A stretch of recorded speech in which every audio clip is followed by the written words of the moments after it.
Hi everyone, Don here.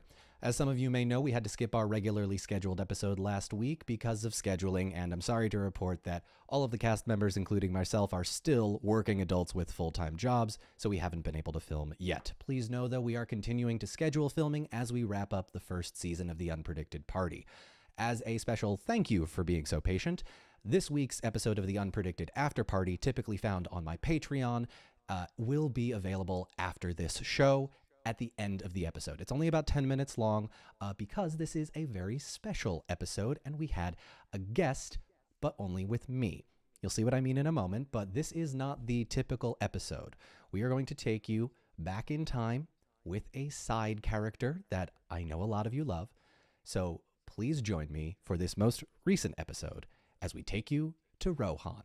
And make sure you stay after the episode proper for the Unpredicted Afterparty. And if you like what you see there, check out patreon.com/DonMarshall72 to support me and the rest of the Unpredicted Party cast. Thanks, everybody. Bye. Hello, everybody, and welcome to the Unpredicted Party, the only Middle-earth TTRPG that will finally answer the question, why didn't they just take the Eagles to Mordor? As we have done a few times before, although depending on when I release these, this may be the first, so I am very excited to say that this is a very special one-shot featuring a character that I know you have all been waiting to see. Please welcome, playing the role of Eowyn in our Session Zero setup, Katieosaurus. Katie, welcome to the stream. Hello, it's me, Eowyn. Very excited to be here. Happy to have you here. For those that maybe don't know who you are, which, you know, I'm sure most do, please tell the folks at home, listening, watching, who you are.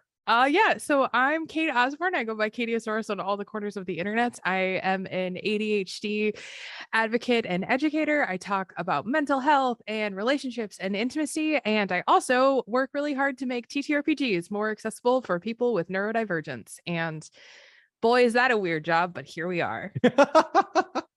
And it is now my job to guide you, Katie, through a neurodivergent TTRPG. I'm very excited to learn a new system. So. It's really fun and it's really easy too. You need D6s and D12s, and you know, while D12s aren't maybe as popular as D20s, I think, I love your dice. Thank you. These ones have tiny dinosaurs in them.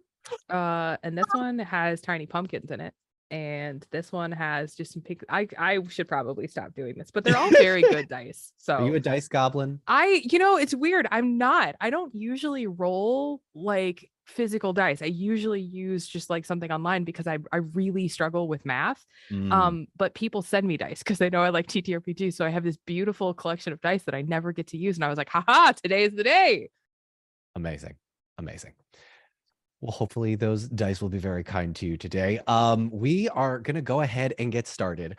And Katie has very graciously agreed to be a part of this and will also be a part of the actual campaign. But of course, we like to have a little bit of an introduction for people that are just joining. And so you are going to be playing through a campaign that is almost kind of written, because I have it in my head what happened in Rohan and I have it written down. So we're going to be playing through a number of scenes. However, it is how you roll and how you act in those scenes that is going to sort of determine what state the party finds Eowyn in. Oh my gosh, when they discover her. There are stakes, yes. So there are you know, you're not gonna die during this session. I'm just gonna let you know. I can't roll, I can't have you make death saving rolls unless things go horribly wrong and I need to pull some sort of Deus Ex Machina out of my ass. So we'll see what happens. That's fine. I do need to let you know I did not have time to learn Rohirrim. I was going to as a joke, but I got busy. So please note that when I'm talking in the game, it sounds way cooler. So it's, there you go. You'll be happy to know, Katie, most people in Rohan speak the common tongue. It is not a That's requirement. cool. And also, just so you know, in this version of the game, the common tongue does not have an English accent because Kate is very tired and will just be sounding like Kate sounds. So it's weird, actually. A fun fact about J.R.R. Tolkien, Eowyn actually sounded exactly like me. It's crazy. Like, not a lot of people know that, but it was amazing. Crazy stuff. To the viewers and watchers and listeners at home, if the first 5 minutes hasn't been any indication as to how this is going to go, it's going to be great. Buckle up. It's only going to get more chaotic from here. All right, Katie. Yes. Are you ready to get started? I'm so ready. I am going to shut my office door really quick because Bailey just walked outside and now she's out. Haha. Hold on. Really quick. Cue the theme song.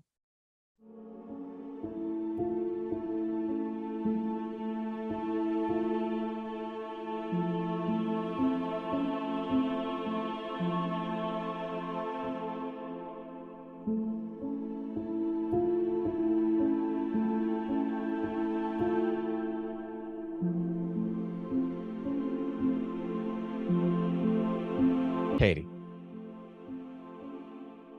Eowyn awakens to the sound of an explosion. Rumbling. As your eyes pop open, the bed is shaking. The dust from the stone above you cascades down onto your face. It starts out light, but then it gets louder and louder and louder. What would you like to do to start? I would like to do a cool roll out of the bed. Okay, give me an athletics. Give me an athletics check. Okay, how would I do that? Okay, DM Don Marshall, host of this podcast. Here's what you're going to do. You are going to look at your character sheet. Okay. And you're going to look for your athletics score. Okay. I have 2. You have 2. So you're going to roll 1d12. Okay. And 2d6s. Oh, okay. And you are going to try and beat the target number in the big diamond above where it says athletics. Okay. Okay. All right. We got this. 6, 5, 2. That beats it. That beats it. Okay. So, Eowyn, you have no problem flipping out of bed, dexterous as you are, landing on your feet, jumping to the door frame. I'd like you to make an insight check for me as you open the door. And I do that by taking 1d12 and 1d6. Mm-hmm. And I roll. Here I go. Oh, that did not beat it. Did not hit 9. It. Okay. You're not entirely sure what's going on. As you throw open the door, you run through the hall into the main area, which you would know as the Golden Hall of Meadowseld, which is where we see all of the action take place in Rohan in the 2 towers. Okay. You hear screaming from outside, and the ground is still shaking underneath you. You peer outside through the window, and you see people running, trying to get to safety, and parts of the ground have opened up. Okay. You immediately clock that this is an earthquake. Okay. And as you are about to throw open the doors and run outside, your brother Eomer grabs you by the arm and pulls you in between the doorway just to stay safe. And he looks at you and goes, "Are you hurt?" No, but we have to help them. "You're no good to us dead. Stay here." The rumbling continues, and he runs out into the field, starts yelling orders at many of the soldiers. "Get these people to safety. Make sure the horses don't bolt." And it's everywhere. What are you doing in this moment? Does the earthquake seem to be coming from like a specific place that I can see, or is it sort of just like general earth shakery? Go ahead and give me a scan check. Okay. Scan. Oh, I have so many dice in that. Okay. You do. I do have a lot of. I'm about to scan this so hard. Okay.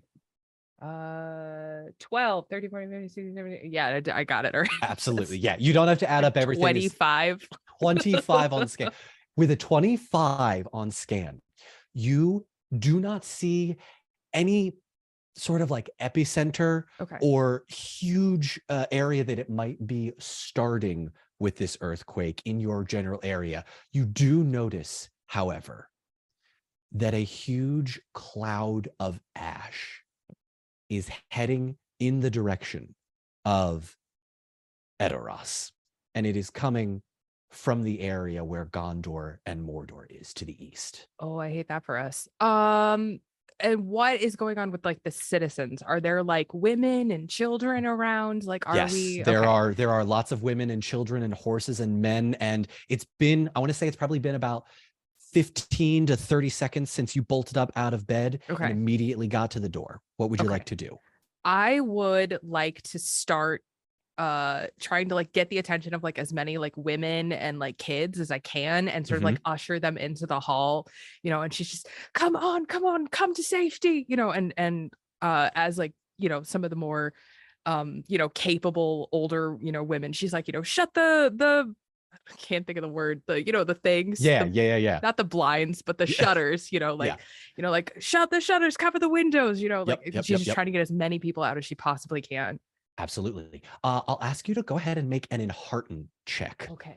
Okay. Here we go. So you'll also know that there is a black dot next to enhearten on the left-hand side. Yes. That means you are favored. So you will Oh. roll with 2 d12s and take the higher of the two. Ooh, okay. Here we go. That is it's 10. Yeah, 14. That does it. 14 beats it. Okay. You immediately start grabbing as many people as you can, issuing orders, same thing that Aomer is doing, completely ignoring his stay here, be safe. Yeah, sort of mentality. Obviously. The women around you, the children around you, all getting to safety. Thank you, Lady Eowyn. And there are cries of, oh, and just there's a general cacophony. And you spend about a minute or so doing this. Okay. And after about that minute has passed, the earthquake starts to die down. Okay. And the ground begins to settle. Okay. As soon as it seems like safe to go outside, I want to run through the doors and go look for my brother. Okay, go ahead and make me an athletics check, please. Athletics. Okay. I'm getting it. I knew what to pick up this time. There you go. Yeah, that does it. Okay. 13. Do you want me to tell you every time? You just tell me if you beat your target number. Awkward silence as I add on my fingers. It's fine. It's fine. Just tell me if you beat your target number. Okay, cool. I cut out all of the awkward silences. Oh, that's cool. I honestly leave them. It's just representation for people bad at math on podcasts. You know what? Fair. Okay, let's do it. Leaving in the awkward silences. Okay. So you beat your target number in the athletics check, yes? Yeah. Okay. Having beaten it, you immediately run outside and there are stones falling from the Golden Hall's roof and upper sort of floors. And you quickly dodge out of the way, not taking any damage. You're moving fast enough that you do not take any damage from these rocks. And it looks super cool. Yeah, it does. Yeah, it does. As you are running, trying to help people, you immediately clock to your left Theodred. This is your cousin, the king's son, Theoden's son. He's really tall, about 6'4", long hair down to about his mid shoulder. And he goes, Eowyn, are you? Sorry. What did you? Guest appearance by Hey Good. What's up, Hey Good? What's going on, dude? We're recording. Go away. No, it's fine. He can stay. Does he want to play Eomer? No, I'm kidding. Yeah. Sorry. He brought me a latte. It's so nice. Oh, lovely. For those listening on the podcast, I just saw a mug and 2 hands appear out of the side of the screen. Amazing. Sorry, everybody. Theodred comes up to you and goes, are you hurt? No. What's going on? I have no idea. My father is alive, but rattled. Are you okay? Oh, yes, I seem to be, but what is that? And I'm going to just point at like the giant cloud of ash. You look to the giant cloud of ash and you just watch his face fall. Get the people inside. My father needs to know about this. And he darts back into Meadowcell. Meanwhile, Eomer, you still hear him further down in, because Edoras is a huge place, so he's been up and down the hill as fast as he possibly can in the last few minutes of this chaos, just yelling orders, trying to make sure that everybody's safe. As you glance around, though, you notice not much seems to have been like damaged. Like it's like in those movies where the general chaos of like things falling over and, hay bales scattering and, but there's no real like major house damage. None of the houses collapsed. None of the horses like tried to jump and got themselves hurt. There doesn't seem to be any real major injuries for when all of this happened. Right. What would you like to do? Well, this is a question for you, Please. expert Lord of the Rings knower of things. What would Eowyn be a person who would say like a prayer of thanks for like the safety of her people? So the gods of Middle Earth, the Valar, Yeah. don't necessarily exist in the culture of worship, Okay. but you are vaguely aware of legends that exist. I don't know if you would say a prayer. Okay. I think you would just say thank goodness, or you would say thank the luck or the so Okay. something like that. Yeah, because I think like Eowyn just sort of like breathes a sigh of relief. Like she's concerned about her people. She's not worried about stuff. Stuff could be replaced, but like people can't. Exactly. And so I think that she's gonna do that. And then I think she is gonna just sort of yell down to uh him where he's down there and just say, like, we need to get the people inside. Like, stop whatever you're doing, just bring them inside. He can't quite hear you and he gestures. It's like, what are you saying? What? And I just sort of like very awkwardly mime, like, bring the people inside. What? They're going to their what? Still can't. And then I point at the ash cloud and I just go.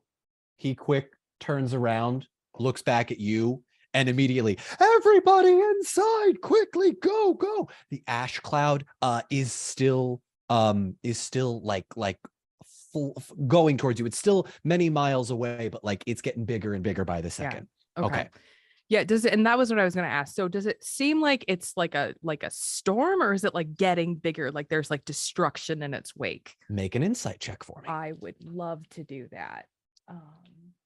Oh, that's an 8. That doesn't make it. An 8. I would say on an 8, it's unclear exactly how this storm is operating. Okay. You don't see any evil spirits, legends of old, any of that. But there is some thunder, like gathering storm clouds that seem to be emanating from this. Okay. So we're trying to get the people inside. And I'm trying to just get as many people as I can, just grabbing people off the street, throwing them in the hall. But like, what are the sort of like practical defenses that we would have for something like that? Do we have like, this is not shoot a storm, this is not something you have ever dealt with before. It would be like the equivalent of a hurricane hitting like Oklahoma, right? Yeah. The foundations aren't strong. It'd be like, a tornado hitting Disney World. They just don't happen there. This thing is a freak accident coming to hit you all. And you know that it is imminent. Okay.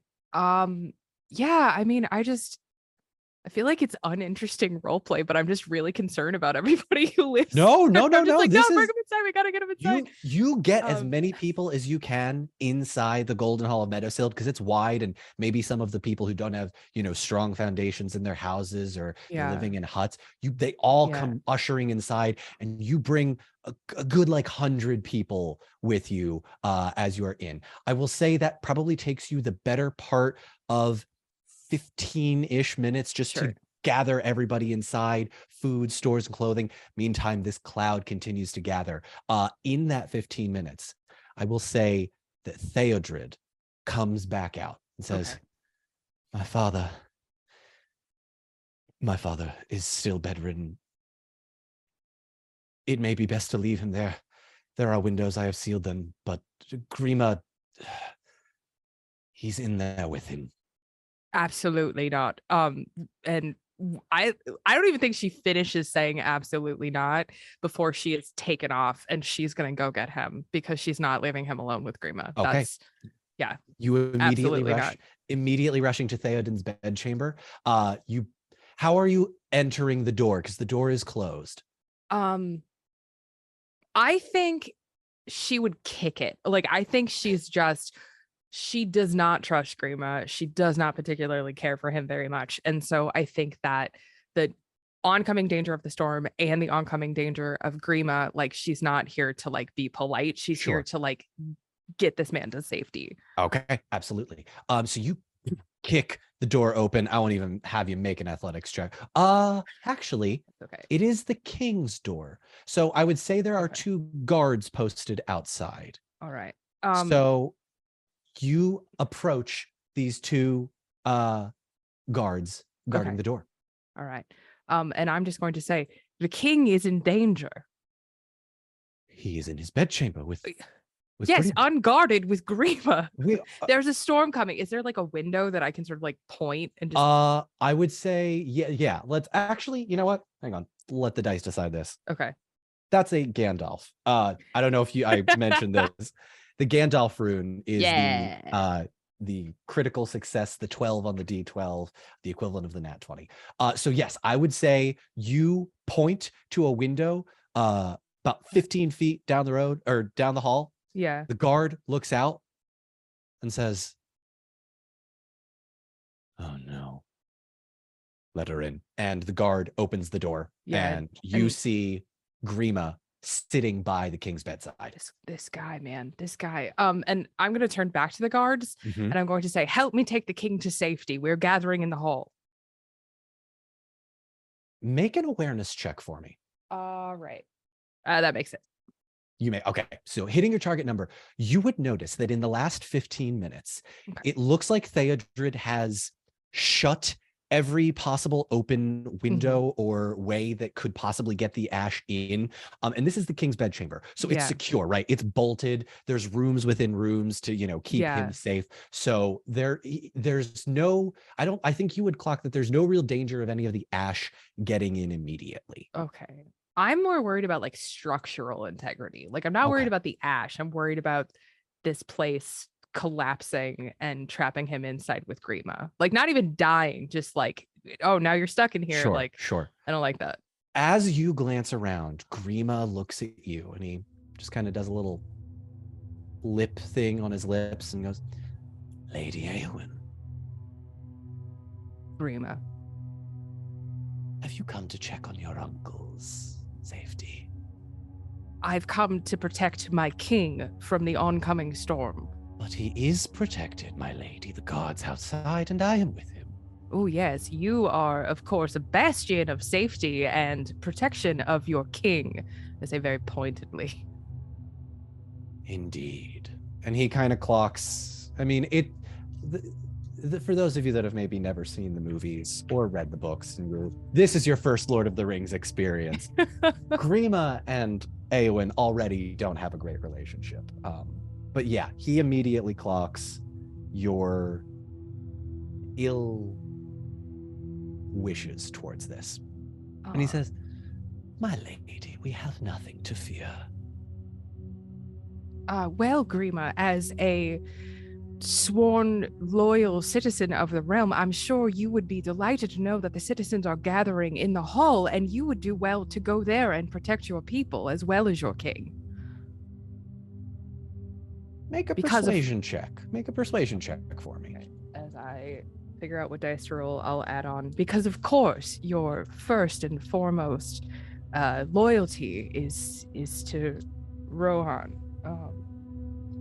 Yeah, that's a 16. Just made 16. it. Yeah. 16 beats. Wait, is that a 5? That's a 5. Okay. Okay. I got nervous. No, that's fine. Grima looks at you, squints a little bit. "Indeed. You shall stay with him then." We are going to bring him to the hall so we can all stay in safety together. "The man can barely walk. Look at him." Yes, and I have 2 guards here to assist me in bringing him down where he will be safe.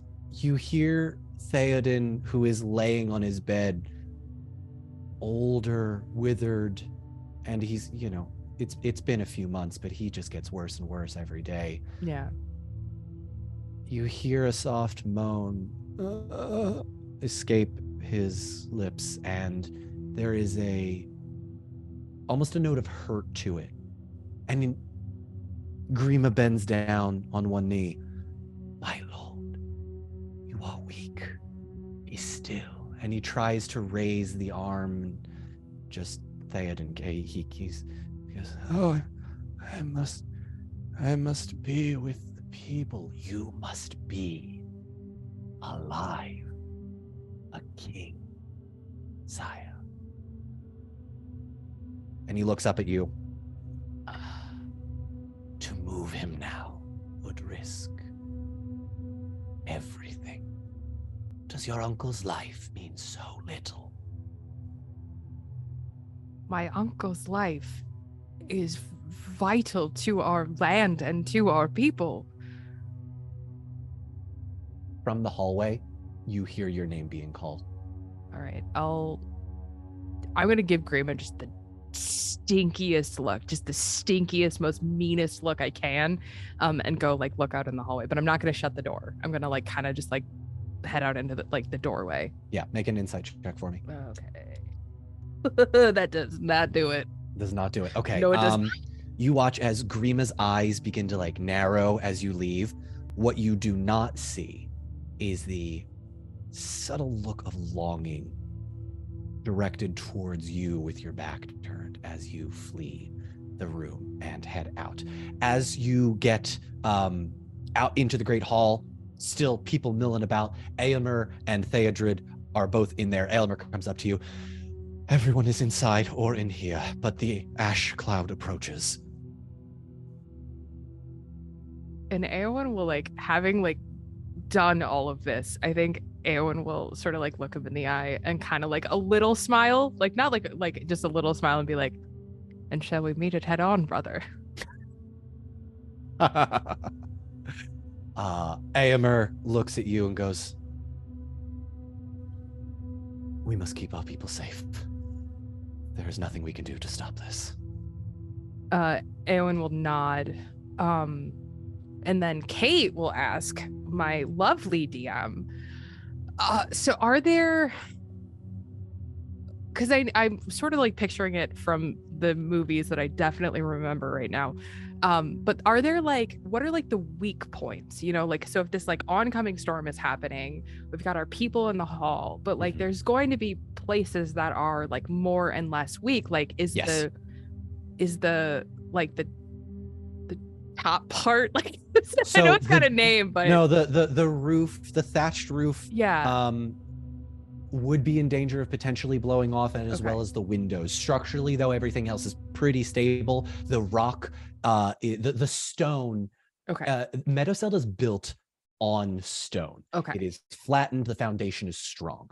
Only thing you would have to worry about is the roof. I would like to go back up to the king's room. And I will like, and hopefully the guards are still there. Did the guards go down with the people? The guards stayed with the king. There are plenty of other guards around, but the two are stationed with the king. Yeah, I think I will go back to the king's room, and I'll like get my like sword, put it between, like just sit on the floor, you know, just sword at the ready, just being like, you know, when I come in, I'll look at Grima and I'll say the people are safe, and it is my duty to make sure that the king is safe as well. And I'm sure, Grima, you won't mind an extra pair of hands ensuring the safety of our lord. Grima is gone. Oh, fuck you. Oh, this guy. He just left him? This clown, this absolute clown. Okay, well, in that case, Eowyn will bust in, see that, and she'll run to the bedside, and she's going to sit down and very sort of like comfortingly sort of like wipe his forehead, you know, make sure that he's comfortable, fluff his pillows a little bit, and just take his hand. And say, you know, like, the people are safe. You are safe. I am here, and we will weather this storm together. He can barely move his head to make eye contact with you, and it takes him a little bit of time, and it causes him some pain, but he eventually looks at you in the eye and says, hey,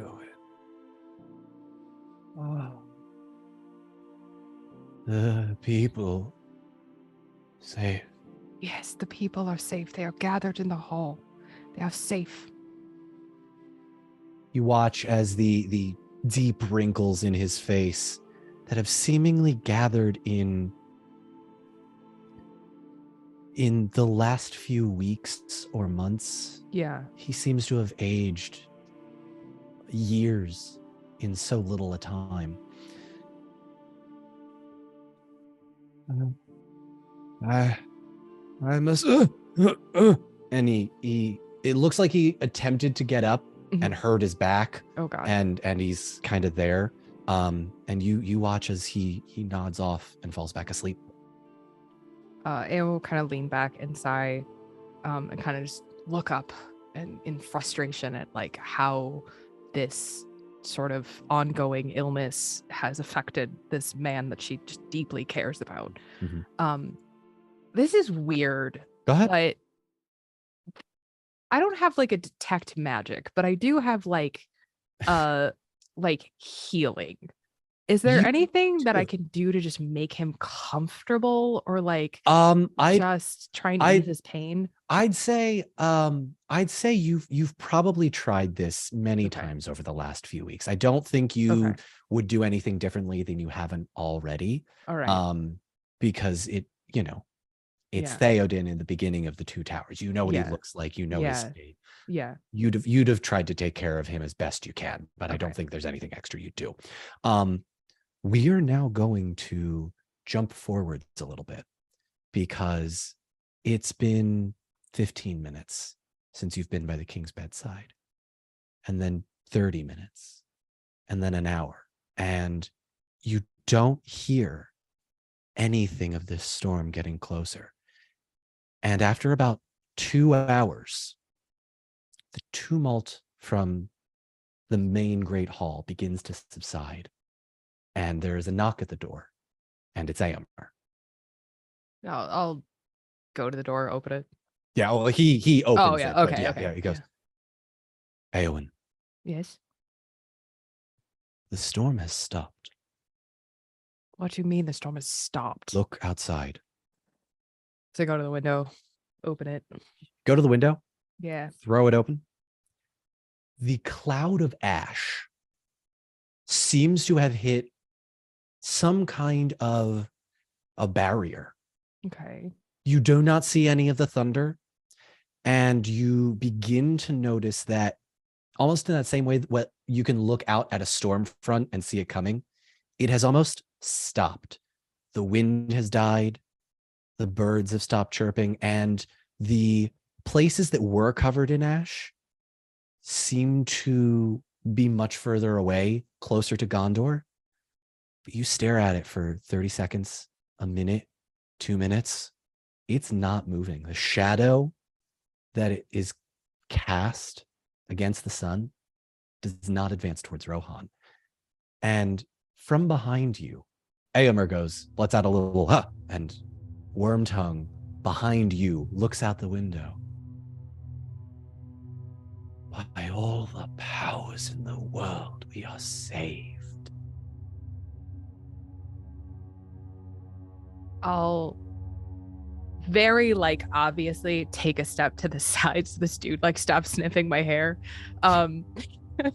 Yeah. And I'll turn and I'll say, and I'm sure, Wormtongue, your gratitude knows no bounds. And I'll just sort of stalk off. And I'll turn to Eomer and I'll say, so what do we do? I'm not sure. But he glances down at the king, looks up at Grima, looks at you, and goes, let us help the people first. And we are now going to transition from that day to now 4 days later. Okay. It has been a tumultuous few days. You have not heard any news from the outside world. People within Rohan's borders have flocked to Edoras to see if the king knows or if there is any news at all. Okay. But you all haven't heard anything. Grima continues to go about his business. The king, still kind of bedridden, now sits on his throne. He has made the effort to get up, speak with the man. And it is on this fourth day that one of the guards, Hama, who is one of the king's personal guards, approaches within Meadowselt and says, "My lord," and you hear this off in the distance as he approaches Theoden. "A rider from Gondor approaches."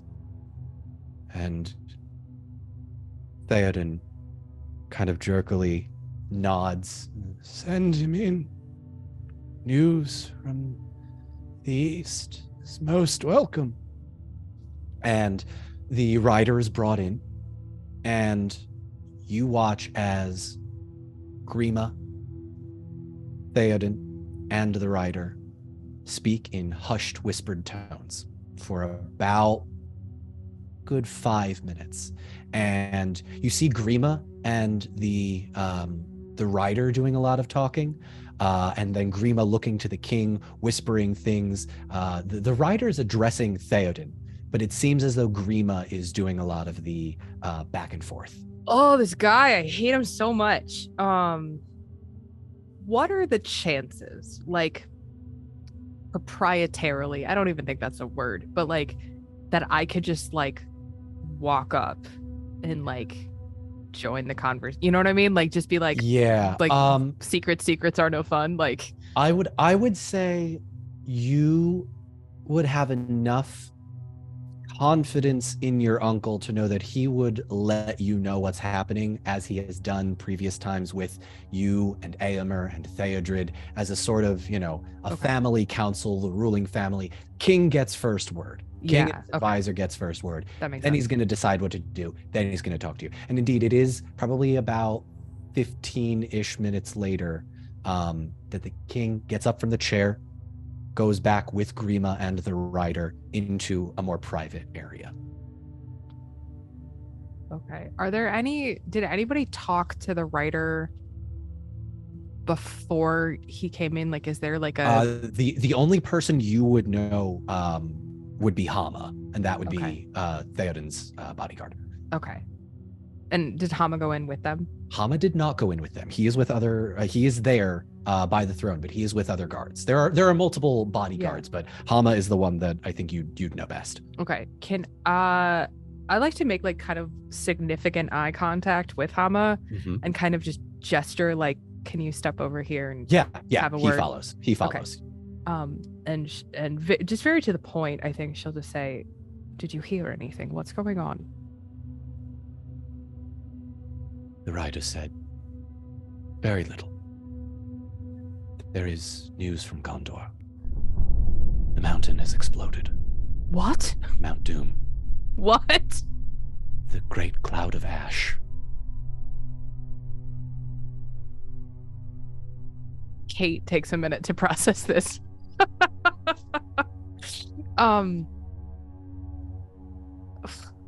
Aelin sort of look off into the distance and, kind of just nod thoughtfully and say, "Do you think this is a sign of things to come?" Yes, but what those things may be, who can say? She'll nod again. And then, this is maybe a bad idea, but I think hearing this from Hama, like, that's pretty big news. And Eowyn really she just doesn't like Grima being alone with Theoden, and it happens a lot. Can I roll to just barge into this meeting? Yes. Well, actually, I'll say, if you want to go to the meeting, you'd need to persuade the guards to let you in. Okay. Okay, this is a really embarrassing question to ask someone who is literally playing the character. But like, what is Eowyn's like job? Because she's like royalty, but is she just kind of like a figurehead? Does she have like you know what I'm asking, kind of? Yeah. I would say she's of the Kate Middleton variety. Okay. Her duties are to the people of Rohan, helping in what ways that she can. Okay. I would say, though, a lot of those duties lately have been sort of overtaken by Grima a little bit. Yeah. He's sort of wormed his way into see what I did there. He's sort of wormed his way into the king's council. Yeah, I want to go find Aomer. That's what I want to do. I want to Okay. go find him and just be like, bro. Yeah. I would say you spend probably the next half hour or so finding Aomer. He is with Theodred, and they are practicing swords together. Okay. I'll rush up and I'll say, brother, there's news from the east. East? West? I forget what you East. said. East. Okay, I was right. Yeah. You were. They both stop and say, "The rider from Gondor." Yes, he arrived. Hama overheard the conversation with the king. The news is not good, brother. I don't exactly know how to say this without sounding dramatic, but Mount Doom exploded. In Mordor. Yes. Theodred pipes up and says, "Well, that would explain the ash." Yes, but I just one cannot stop an exploding mountain. And But yet it did. exactly, it stopped, and I wonder: are there? There must be some sort of power, some sort of entity holding the storm back. But who and why, and most importantly, how? Aomer and Theodred kind of look at each other, consider it for a moment. Aomer says, "There are forces in this world greater than we know." Brother, I think that for the safety of our people, for the safety of our land, we should gather some men and we should travel to the edge of the storm. Aomer considers this.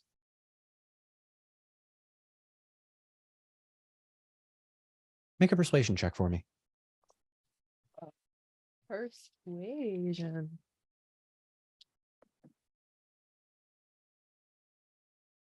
Oof.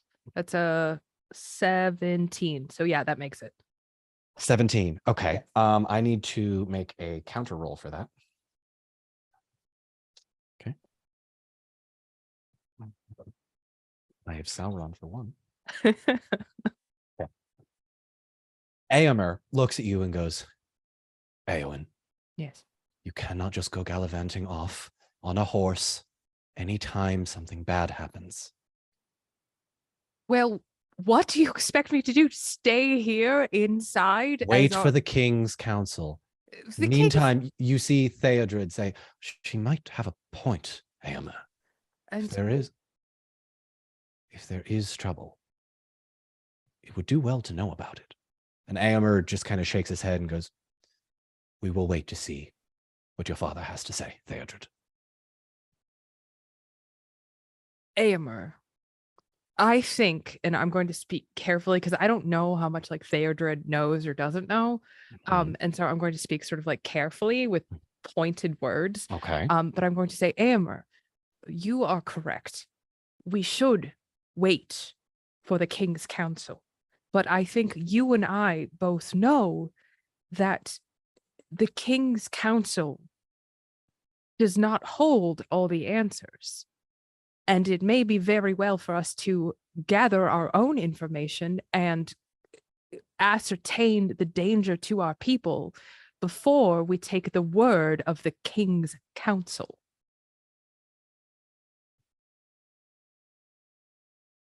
Make a persuasion check with advantage. Yeah. Excuse me, with favor. So Ooh, two D12. favor. Yeah, take two D12s, take the higher of the D12s, and then roll as many I'm gonna do D6s. that first. Yeah, that's a 12, baby. Okay, Right. 4. That's a 20. Did you roll a 12? Yes. All right. Aomer, that's amazing. Aomer looks at you and says, "I will not stop you, but I will not go with you." Brother. I don't want to get into a fight, but I have some opinions. I'm sure you do. As you guys are having this conversation, Okay. Hama actually comes to find you. Okay, good. And looks at the three of you and says, "My lords and lady, the king has requested your presence." And the three of you with Hama are brought into, it's not like Knights of the Round Table style, but it is sort of like a conference room for the king to hold. It's not his bedchamber, but it's within the Hall of Meduseld. Okay. And you see King Theoden standing at the edge of sitting. I was gonna say, I was like, wait, what? No, not standing. You see Theoden sitting at the far end of the table with Grima by his side. Hama comes in, bows. The Gondorian soldier is still there. And Grima says, "Thank you for joining us, counselors. The king has wonderful news." And he looks down at Theoden, and Theoden pipes up and tries to stand a little bit. And it takes some effort, but he sits himself up and he's sitting just a little bit straighter. "The Tower of Barad-dûr has fallen. The great eye, it seems, is no more. Times of peace are upon us."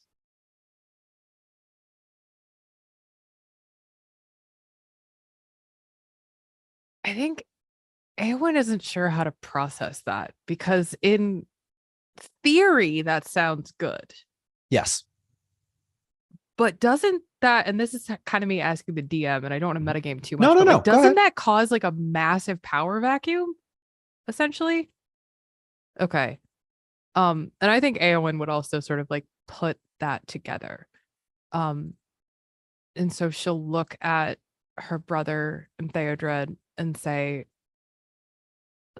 "So then who steps in?" Grima looks at you and says, "Have you not heard your uncle? The times of peace may be upon us."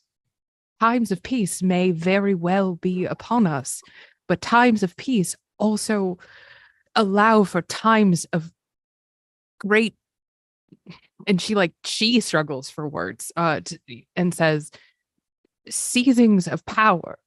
There is the tower falling. It does not guarantee that these evil powers have gone. It simply means that momentarily they're displaced. And if they're displaced, where are they going to go? Grima considers what you're saying, and he says, "My lady." But Theoden interrupts him and says, "No, she is right. Condor calls for aid. A mass of..." I have a little running thing with my players that anytime they quote the movies, I add 6 HP to the final boss. Yeah. But when I do it, it's fine. When Theoden says this, you see him look over at the rider and sort of gestures at him to speak plainly to you, Theodred and Aomer. And the guard looks at you three, bows, and says, "It is true. Though the tower has fallen, orcs now threaten to overrun our lands. They are headed towards Gileath as I speak." And how far away is that from here? By horse, I believe it's 3 days by horse. All right.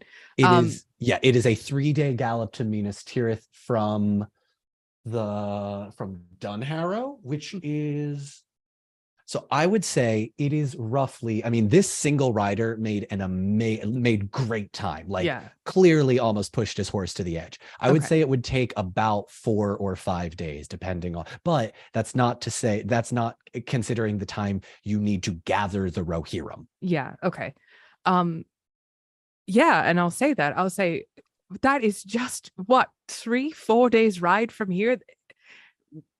We are in danger. The orcs, they do not pick and choose. They are a blight on the land. They kill and destroy without prejudice. We must send aid to Gondor, and we must protect Rohan. And we will, my lady. How, Grima? We must protect Rohan first. And we do that by sending aid to the peoples around us. They cannot fight this alone. As you two are sort of having this back and forth, I'm about to slap this guy. The king pipes, not pipes up, but sort of inserts himself into the conversation. Yes, we must help. Just help our Gondorian. And you watch as whatever news that he has received has made him grow weary. Okay. And Grima bends down. Sire, please. You need rest. Eowyn will hold up a hand and say, Wormtongue, you heard the king. He agrees with me. We must send aid. Expert in Lord of the Rings lore, Don Marshall, what was the name of the agreement that they had? Didn't they have with the beacons and stuff, didn't that have a cool name? So Eowyn, you would know of the ancient alliances between Rohan and Gondor. Mm-hmm. And you would glance down on the table and you would see a red arrow. Yeah. And you would know that the red arrow is it's a fletchling that's made out of steel, and it's basically the red arrow is painted red because of the tip. And it is basically Gondor's way of saying, please help us. But you would also know that the beacons have not been lit yet. And so this man either arrived before the beacons were lit or something else is going on. Just to clarify, did he bring the arrow with him? He brought the arrow. Yes, okay, he brought the arrow with him. You would know that. Yeah. So Eowyn will just grab it off the table. She'll just pick it up and she'll sort of maybe a little more aggressively than she might normally, but she's kind of at her point. She'll point it at Grima. Okay. And she'll say, we swore an oath. And then I'll actually look at does the writer have a name?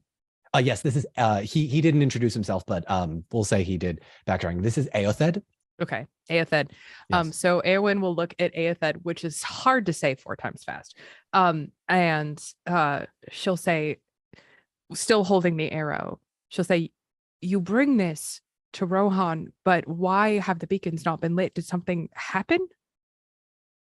Hang on, I gotta. Or is it that we just can't see them through the ash storm? Make an insight check for me. Okay. Oh man, if they lit the beacons and we didn't notice because the ash storm, I'm gonna feel like such a jerk. Oh god, this is not gonna do it. No.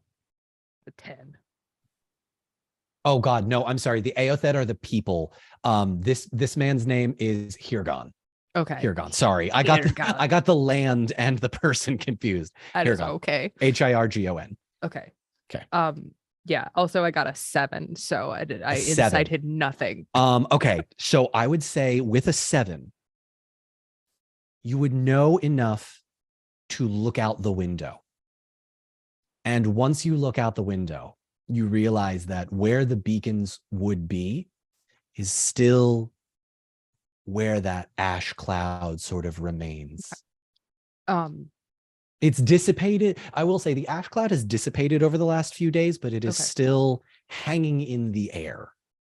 I'm sorry, what was his name again?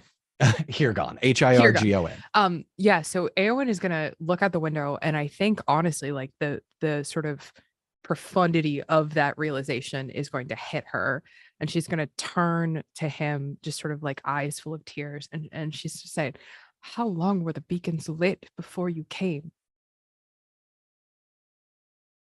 I cannot say, my lady. I left at once. And she's going to go to him and do one of those cool handshakes. You know what I mean? The cool guy handshake. Clasping the forearm handshake. Yeah. And she's going to say, I am sorry we did not come sooner. I am just glad you are here at all. We feared the worst. And then she's gonna turn to, because is her brother still in the room? Her brother, yeah, everyone's still. Theoden, Theodred, and Eomer are all still in the room, Okay. as well as Grima. Yeah, so I'm going to turn to Aemir and Theodred, and I'm going to say, have you heard enough, brother? We need to gather the Rohirrim. We need to go. We must protect Gondor. Eomer looks at Theoden, and Theoden looks at Grima, and Grima looks up at all of you. The king will make his decision in the morning. And he calls for the guards to come in and escort Theoden to his bedchamber. And I'd say by now it's probably like early to late evening. Okay. Mm-hmm. I'm like 7 out of 10 wondering if I should just try and murder Grima for the rest of this one shot. You can certainly try. I'm not going to break your game. I promise. Hey. Oh, I hate him so much. The rage flows through me. What are the chances again? If I wrote a letter, if like I wrote something down, Grima would be the person to read it to him, right? He's not going to be okay. God damn it. I have no way to talk to this guy, do I? Oh, that's frustrating. You could certainly try and sneak in the middle of the night. Yeah, I was just going to say that. I just feel like he'd be so out of it anyway. Oh, boy. You stumped me. You've stumped me with your tricky game, Don Marshall. Yeah, I mean, I guess you can certainly just wait until the next morning if honestly, I think I'm going to do that because I feel like no matter what I do, I think Eowyn understands sort of like the amount of hold that he had or Grima has on Theoden. Mm-hmm. And so it seems I think like I feel very like Kate, the player, feels very powerless. And I feel like that's also like how Eowyn feels. Like she's sort of like just God damn it. You know what I mean? And so yeah, that's I think I'll just do that. I'm gonna wait till the next morning and I'm gonna see what Theoden says, and I'm gonna make my decision based off of that. Realizing that there's not much you can do in this moment, you leave and go about your business for the rest of the day. You go to sleep that evening and you are awakened to the sound of a blood-curdling scream. Uncle! Oh, shit. You immediately jump out of bed. Yeah. Run to the Great Hall, and you see Theoden stooped in his throne and your brother leaning against his body, holding him. Oh, no! Make an insight check for me. Oh, no! Okay. Oh, no! Oh, okay. Wait, I rolled the wrong dice. Oh, no! Nope. Didn't beat it. It's like a 6. 6? Okay, yeah. There are just a couple of people around. You see Eomer holding Theoden. You see Grima. Theodred is nowhere to be found. There's a maid sort of taking care of a few things in the corner. And you watch as Eomer, cradling Theoden, slowly closes his eyes. But of course, this being a scientifically accurate TTRPG, when you close a dead person's eyes, they don't all close. That's why they glue eyes shut when you do open caskets. So you watch as the lifeless eyes of your uncle stare up into the ceiling. And in a moment, you watch Eomer grip the throne, lay his uncle down, and quick turn to his right and sees Grima. You did this. And Grima looks petrified. My lord Eomer, what you suggest is treason. You did this. I know you did, you lying snake. My lord, please. You killed him. And in an instant, you watch as Eomer grabs Grima by the throat, shoves him against the wall. Too long have you had my uncle's ear. Too long have you haunted my sister. Too long have you spoiled this land. Too long. Ah! And you watch as Éomer falls back a few steps. I need you to make an awareness check for me, please. Oh no. Okay. I forgot I was playing a game. I got so invested. 6, 12, 13, 14, 15. That'll do it. That's a 15. A successful insight check lets you see the flash of a dagger going back into Grima's robes with just the littlest bit of blood on it. And Grima stands over top of Éomer, who is now kneeling and clutching his side. No. I, Lord Éomer, have the king's ear. I shall have this throne.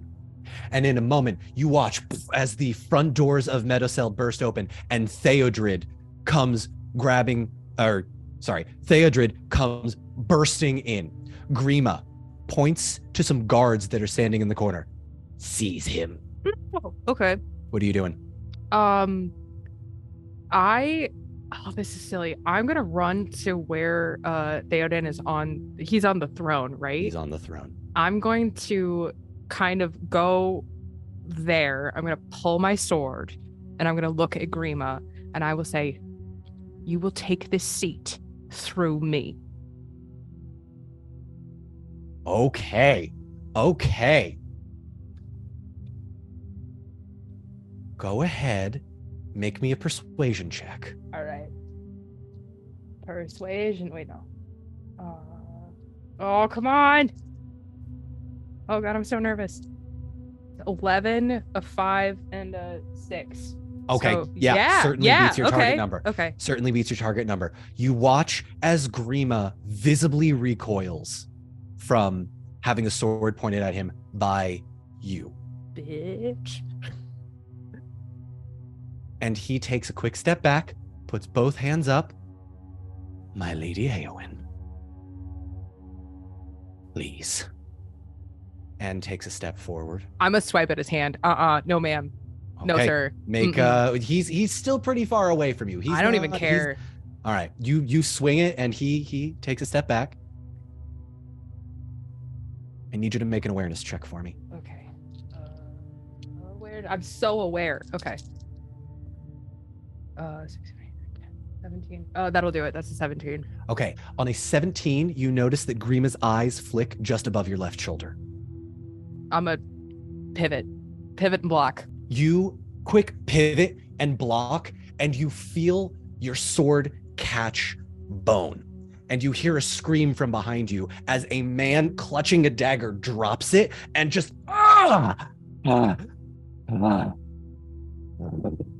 and picks up the dagger and immediately starts lunging towards you. You also notice that there is another man behind you. Okay. That was behind you, approaching from a different direction, but this one has a sword. Okay. We are fully in combat. And is Éomer around? Éomer is currently on the ground with a stab wound. Oh, okay. Theodred is in the process of being seized by these guards. Okay. I am going to try. I would like to take a defensive stance, but what I would like to do is I would like to do it over my brother. So I'm gonna go to where he's on the floor and basically try and protect him. Does that make sense? It does. And so I'll look at Grima, and I'm not gonna worry about the two guards too much because I know that they're not in charge, and I'm gonna look at Wormtongue and I'll say, what will I say? I will say, what you choose to do in this moment may define the rest of your days. I would encourage you to choose wisely and choose, Wormtongue, to stand down. As you slowly make your way towards your brother, sword pointed out towards the three men circling you, you see Grima gesture to the two men. And their swords go down ever so slightly. You hear behind you still, Theodred is struggling, right? Like there's 4 guys on him right now. Yeah. Grima looks up at you and says, "My lady, I wish no harm to come to you, but the king is dead."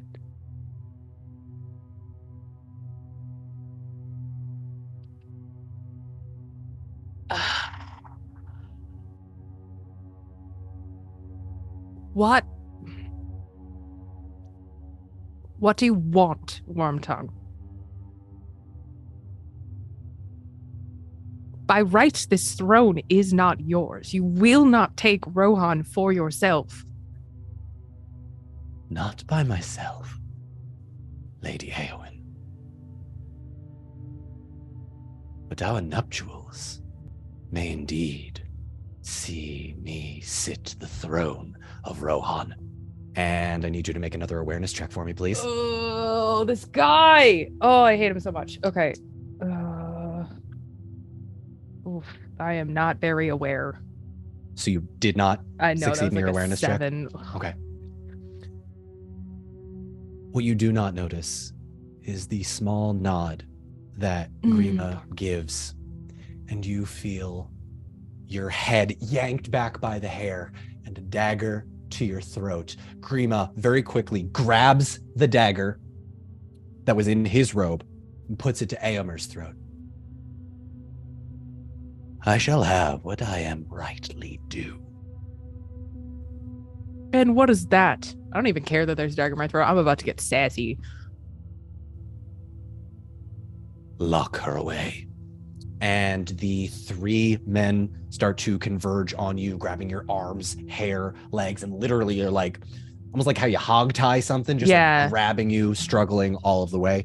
And you watch as retreating through the hallway, being carried by these men, Grima steps over Eomer.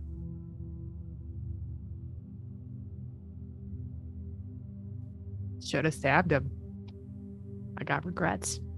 You can certainly attempt to disarm one of the guards. Can I just go like ham? You want to ham? I just want to go like I'm not trying to do anything except just get to my brother. So I will say we'll say for this purpose, you're in the forward position. Okay. So you are going to attempt to overpower these 3 guards and who are all holding you, but you had the sword in your hand. So I will say make an attack with 1 extra d6 with your sword. Okay. Here we go. That's a lot of d6s. Okay. 10, 11, 16, 18. 18. With an 18, which guard are you going for? There's 3 of them sort of grappling you, 1 holding your upper body, 1 mid, and 1 lower. I would say probably the upper one, just so I can get like my arms free so I can try and get the other guys. Okay. You immediately go to attempt to stab the guard carrying your head, your upper chest, shoulders, that area. I'm gonna say that the way they tried to grab you, they were sort of trying to twist you sideways. Mm-hmm. You hit him and he immediately lets go of you, but your weight combined with the shock of trying to get you lifted up would cause the other 2 to potentially drop. Go ahead and make me an athletics check with ill favor, please. Okay. So I take the lower of 2d12? The lower of the 2 d12s, yes, and add those d6s.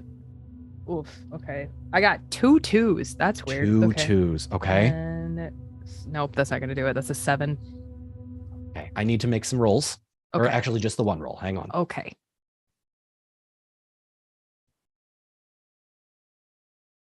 Okay. Eowyn. Yeah? When this guard drops you,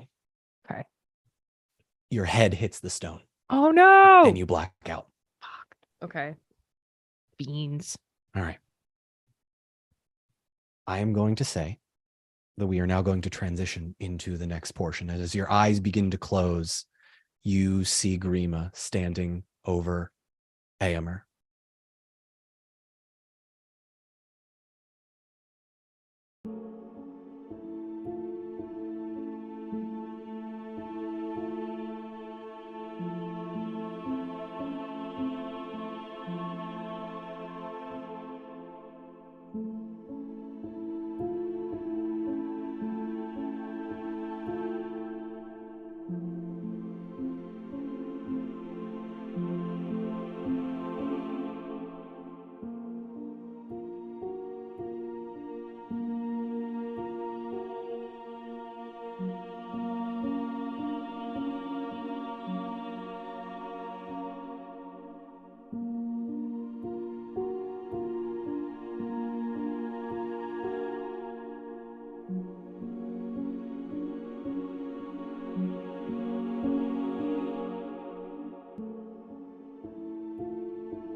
You wake up.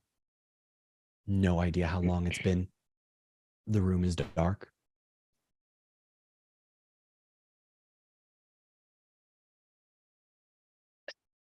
You were gonna say more. No, that's it. I was You like waiting awaken- for like some like rad DM stuff. No, you awaken in this dark room with Okay. with plenty of memories of what just happened, but Okay. nothing. Does my head hurt? Like, Yeah. does it Yeah. feel like recent still, or it's been like a month? Your head still hurts, but you feel like it hasn't been a month, but it's unclear exactly how long it's been. Okay. And it's like completely dark. Yes, it's evening time. Okay. There's no torches or anything being lit here. Okay. I'll get carefully out of bed, kind of wincing and touching the back of my head. And I'll, I guess, try and just sort of like feel around and figure out if I'm in like my quarters, if I'm in some other part of the palace thingy. Like I'll just try to figure out just what the room situation is. You've still got some blurry vision. Okay. But you notice that you are in your room still. Okay. So I'm in my room. Mm-hmm. Okay. Do I have like a candle or something? Yeah, I'd say you could light a candle. Yeah. So I'll light a candle, get a little visibility going, and immediately try the door. Like, Door's do not locked. pass go. Door's Door's locked. locked. I give it a couple shoulders, just a couple of like, let me out of here. Nothing. I'm not even gonna make you make strength checks. I'm not. No, Yeah, that's fine. Budge. And then would I be able, if I like, I'm trying to use my words to describe what I want to do. Mm-hmm. If I laid down on the floor and looked underneath the door and like the crack through the door with the light coming in from the hallway, would I be able to see if there were like feet, like the room is being guarded? Yeah, I'd say if you want to do that. Yeah, you see 2 feet, or excuse me, you see 4 legs. So there are 2 guards outside your door. All right. And then do I have a window? You do have a window. It is shut. Okay. Can I try to open the window? Yes. It does not budge. It does not budge. Okay.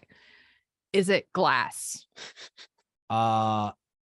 It is on the outside, but there are wooden frames and pieces of wood barring it.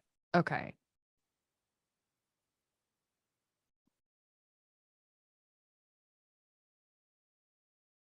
Okay, I'm gonna go. I'm like very 2 different minds right now. But I'm gonna go to the door and I'm gonna just like pound on it to like get the attention of the guards. And I'll say,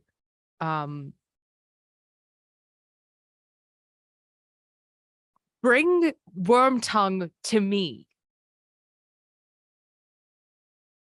No answer. I know you can hear me. Is this how you would serve your like, and I'm just gonna start yelling. I'm just gonna yell for like a long time. And just nothing happens, I'm assuming. As you yell, you hear no words. But as your yelling begins to die down, when you realize it's not available, it's not really doing anything. Okay. You do hear a voice from the outside. Okay, who do I hear? Are you hungry? Yes. Stand in the corner. All right. Which corner? The farthest one from the door. We'll bring you some food, but no funny business. All right. I understand. And I'm immediately gonna like, I need like a visual aid. So if the door's like here, I'm gonna just stand like right here. So I can sort of like, when the door opens, I'm gonna try and get the jump on the guy and like elbow him in the face. Okay. Are you standing by the corner? Yes. I'm far away. I don't know if you can hear me or not. I can hear you really close. I just have a very loud voice. No. Corner now. All right. I'm sorry. And I'll go into the corner and I'll say, all right, I'm in the corner. And then I'll just immediately go right back over the door. That's more like it. And he opens the door, and clearly like there's been food there ready to go that like, actually, you know what? I'll say you see a couple of like bowls of food that you missed the first time. Okay. he doesn't know if you've eaten it or not. He's just there. So he's pushing Okay. that food in. The door opens ever so slightly and he pushes some food in. I'm going to need an athletics check to see if you Okay. can cross the room in the amount of time it takes for him to open the door, Okay. throw the food in, and close it. And my plan here is that I want to like like high school bullies when they like knock the tray. That's what I want to do. I want to like high school bully this guy and try and knock the food into his face. It's a bowl. It looks like it's a bowl of Okay. porridge. Yeah. Okay. Well then I'll just elbow him in the face or something. I don't know. Okay. 6, 7, 8, 9, 10. That's a 10. No, indeed. Did not hit the athletics slow check. enough. Okay. Okay. Not fast enough. You just try to barely make it, but he quick shuts the door and you hear a bar going over it on the other side. This is the part where Kate gets escape roomy, and I'm sorry in advance for everything that's about to happen. Is there a fireplace? No. No fireplace. Is there any sort of like tapestry or like decor upon the walls? Yes. Okay. How are the I'm so sorry for how I am. Do it. I love this. How are those tapestries mounted upon the wall? You can rip that off. You can rip that off so easy. Okay. Well, I guess what I'm asking, is it like a curtain rod sort of situation? Is it like just like okay. Yeah. Okay. So here's what I would like to do. I would like to quietly, I want to climb up on like a little stool, and I would like to take down the tapestry. And then I would like to take the curtain rod, and I would like to take the end off the curtain rod, and I will basically like step on it until it's sort of like a flattened sort of like little, I don't know, just like a thing, right? Just so I have like a sharp metal edge. That's what I want. And then I'm gonna go over to the window, and I'm going to very quietly start like just cutting into that like wooden frame, to see if I can like break the wood out, but not break the window, just do the wooden pieces to start. Let's say this is a typical D&D style. Let's say this is a DC 7 to get something sharp enough. So roll me a D12 and we'll see what happens. Okay. That's a 6. A 6. It's so you still have this object. It's just it's gonna take you a while to it's not as sharp, it's not as the pole's not as strong as you initially thought. So it's taken you a while. I will also ask you then to make me an athletics check. Okay. That I am okay at. Okay. That's a 15. No, 16, baby. 16. All right. Beating your target number. It takes a while and you're being pretty methodical about it, but you do start to see the nails that have boarded up that window. And it's a lot. Like it's strong. There's like, yeah. Slowly start to come undone. I need you to make an awareness check for me, please.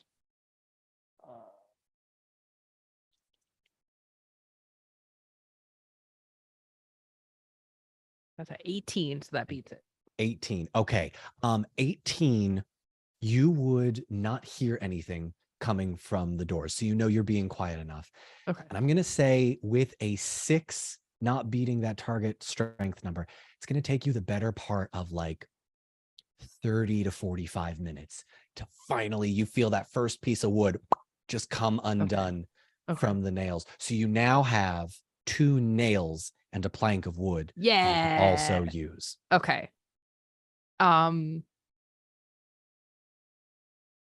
So did I get the window uncovered? So now the window is broken? So or no, like the boards are you spent the better part of that time getting all of the boards off, and you now have just your window. Okay. What time is it? Do I have any idea? Okay. And does Rohan have any sort of like, like bell tolling the hour sort of situation that I could be listening to?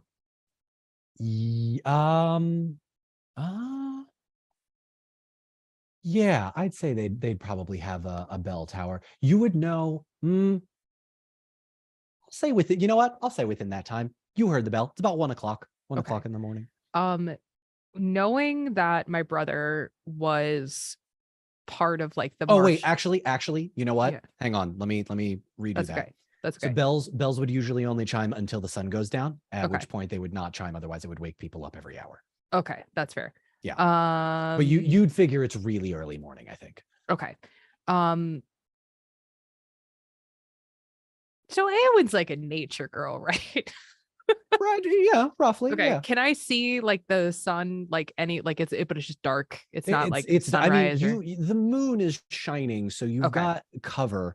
There are a couple of torches, and as you peer out the window, there are guards Okay. um muddling around, just sort of keeping watch. Okay. How far off the ground is my window? 35 feet. Okay. How many bed sheets do I have in my room, would you say? The singular one. The singular one. You don't make your bed. You have people make your bed for you. Yeah, The that's sheets fair. are stored elsewhere. You have one sheet, and I'll say you also have a pillowcase if you want to get an extra 1.5 to 2 feet. Okay. You said I have a candle, right? You do. And a piece of wood You do. and some nails. Okay. Yes. I would like. I'm so Do it. sorry. Do it. Do it. I love this. I would like to break off like a little piece of the wood Mm-hmm. and like go over to the candle, Mm-hmm. set it on fire, get it like smoky Mm-hmm. hot. Mm-hmm. And then I would like to wrap the tapestry in it and put the tapestry like over in the corner so it's like away from me. But I'm gonna start a fire. By the door or by the No, like corner you were away from the standing door. in? Yeah, away from the door. And then like once it gets sufficiently fiery, I'm gonna smash the window Okay. and then take some of the broken glass Okay. out of the window, Okay. take the nails, Wolverine style. So I have a little improvised weapon, and then I'm gonna pound on the door. I'll just be like, "Help! Fire! Oh no, there's a fire in my room! Oh no, someone please come save me! Help!" Hell And yes. and then I'm gonna be like waiting by the door with like broken glass and 2 nails. Okay. You set this fire. Eowyn creates a prison shank. And That's what I did. it takes a minute to catch. But after about 30 seconds and you start yelling, the guards don't move. They don't do anything. But after about a minute, you hear from outside, "Oh, you." And the door bursts open, Okay. and you see standing in the frame, big guy, like 6.5, 7 feet tall, huge. I would like to specify Yes. that part of my sneaky shank plan Yes. is that I'm not standing.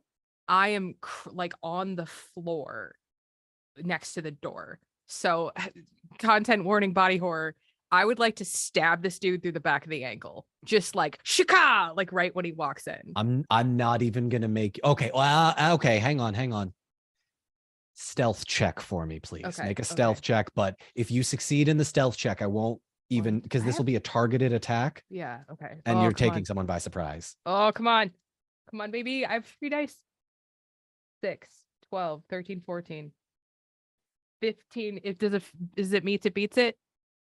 A The tie 15 succeeds. Yeah. You just hitting your target number. The door bursts open. This enormous man takes one step, and you hear him cry out, and he looks down at you, just mouth open in horror, sees the fire, and just can't take everything in all at once. He's so overwhelmed. What are you doing? I am going to immediately like pull my cool Wolverine. What am I doing with my life? Out of his foot. And I would like to, I don't know if this is possible, but I would like to like kind of like roll onto my side and try and get him like in the throat. Hell yes. Give me an athletics check. Okay. But do it, straight athletics check. Okay. Oh boy. because he's seen you now. So it won't Ugh, that's a 12, 13, 14, 15, 16, be 17. a 17. Oh, yes. And his parry score is a 14. So, but you know what? Okay. So this is what so the mechanic that I have sort of created for this, you know what? I'll just explain it to you. Okay.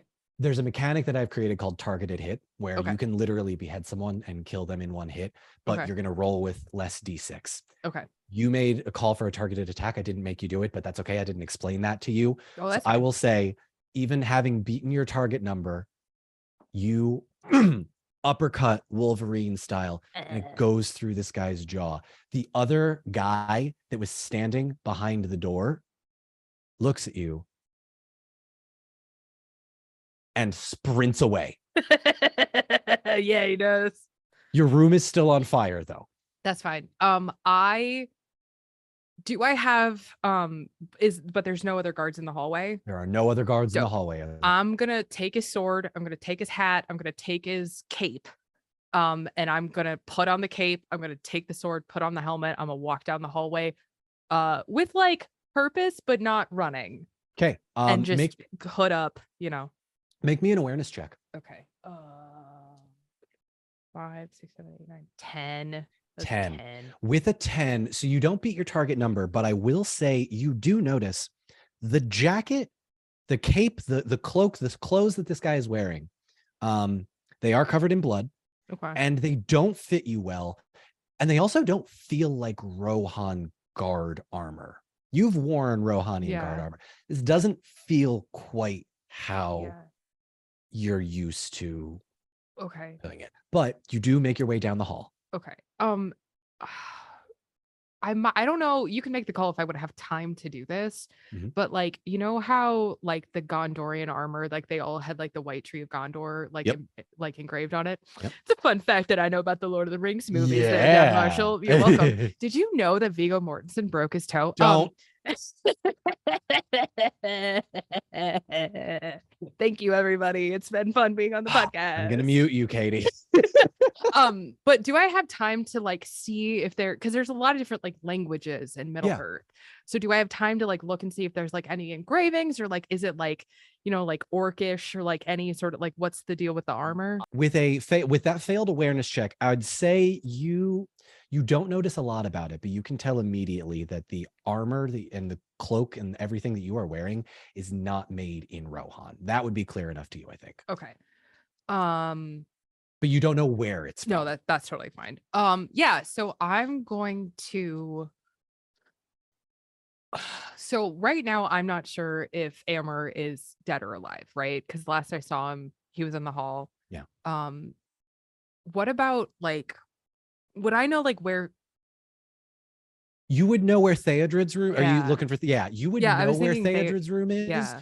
You would probably also assume that there are many armed guards outside of his, and you escaping. Yeah. I'm honestly, I want to head out. I just want to get out. I want to get to the stables. I want to get my horse, and that is my plan, is like. So here's what I'm going to have you do. Okay. Are you trying to do this stealthily, or are you trying to do this quickly?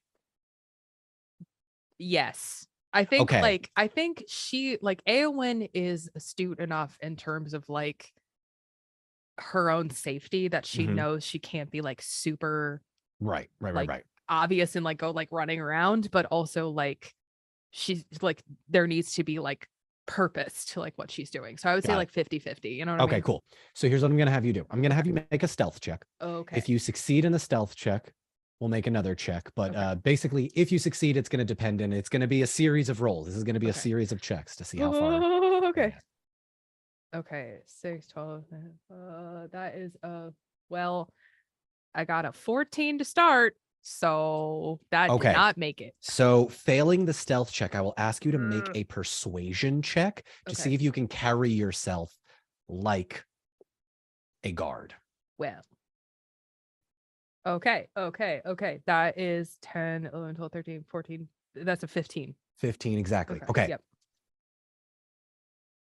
You step through the halls of Meadowcell and see that The golden hall is empty. Where the king's throne stands, there is a small pool of blood that's on the sad. steps leading up to it, and you notice that there are several signs of a fight. Sword, not sword, but like chippings in the wood that could only have been made by a sword or an axe that took a huge chunk out of the wood. Windows smashed, tapestries brought down. You would notice there is a banner with a raven as the emblem on the banner behind the throne. But there's nobody in the room. There's nobody in the room. This is a silly long shot. But do I see the red arrow? Has it been left on the table? Make an awareness check. Okay.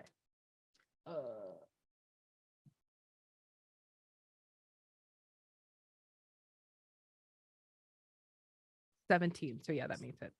You do spot the red arrow. Oh. Sticking to the shadows. Do I have I want to try and get it. I want to try and get it and take it with me. I don't want Grima to have it. Make a stealth check. Okay. No, 3. Haha. So sneaky. That's 20. 20.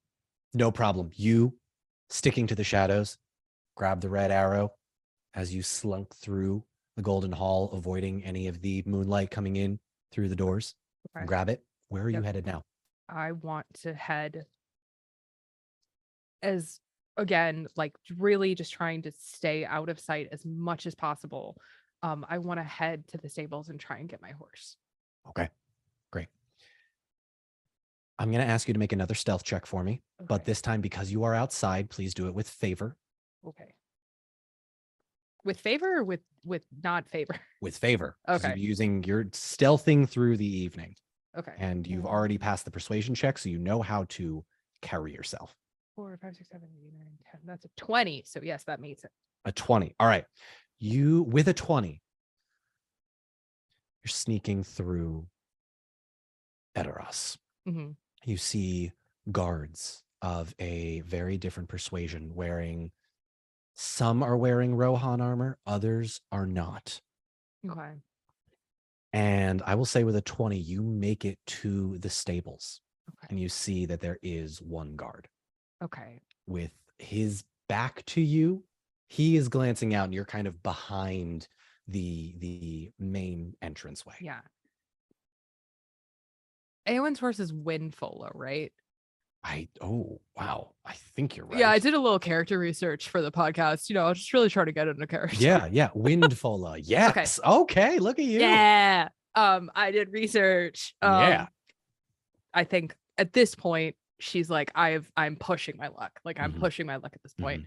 And so I think rather than try and take more time to do that, I want to, am I like close enough to the guard to where like, is it just the one guy in like this area or is it just the one guy? Okay. I'm gonna like knock over like a cart, you know, just like make like a noise, like kind of in the other direction, just that kind of distraction. Okay. Yep. I will say make a, what will this be? Go ahead and make a stealth check again for me. Man, I'm so glad you talked me into adding that extra stealth points. I had a feeling you might have needed it. Had a feeling you might have needed it. Oh, that's a 12. 12, 15, 16, 17. A 12 on the D12? Yeah. Yeah. A 12 on the D12 is an instant success for everything. Okay. Here's what I will say happens on a 12 stealth check. Okay. You cause a distraction. You grab a rock nearby, throw it not too far away from the guard, but just enough. And he glances around and you see his profile. This is Hama, the king's bodyguard. Nice. Okay. In that case, he lives. No. In that case, I'm gonna risk it. I'm gonna kind of step out of the shadows, and take down my hood and very quietly say, Hama. He clearly shaken. Yeah. Lady Aowen. Yes. How did you escape? Doesn't matter. Doesn't matter now. You're alive. I'm alive. What of my brother? Do you have any news? Have you heard what happened to my brother? None have seen him, but I fear the worst. And Theodred? He is gone. I am Gone- sorry. Gone where?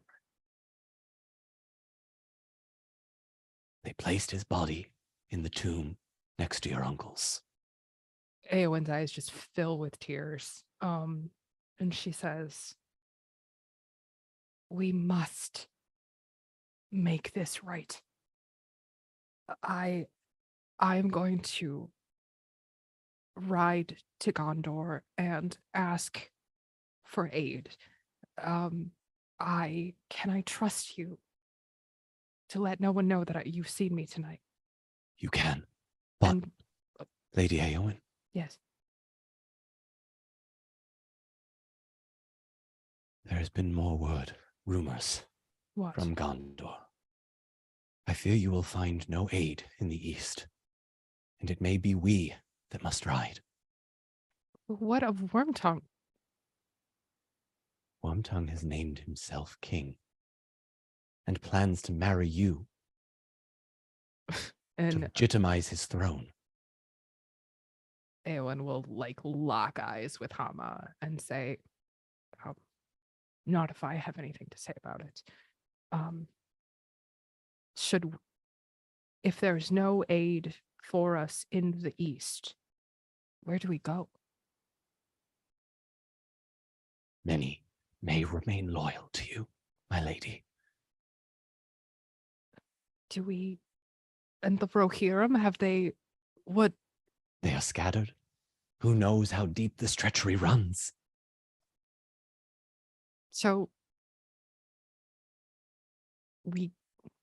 Eowyn, yes. you must flee. And Eowyn will nod, just she's sort of taking this all in. She's absorbing. She's realizing she has an impossible choice to make. Yeah. Flee, protect herself, leave her people behind. This is not an easy choice for her. And so she'll kind of lock eyes and nod. And she'll say, "Hama, will you come with me?"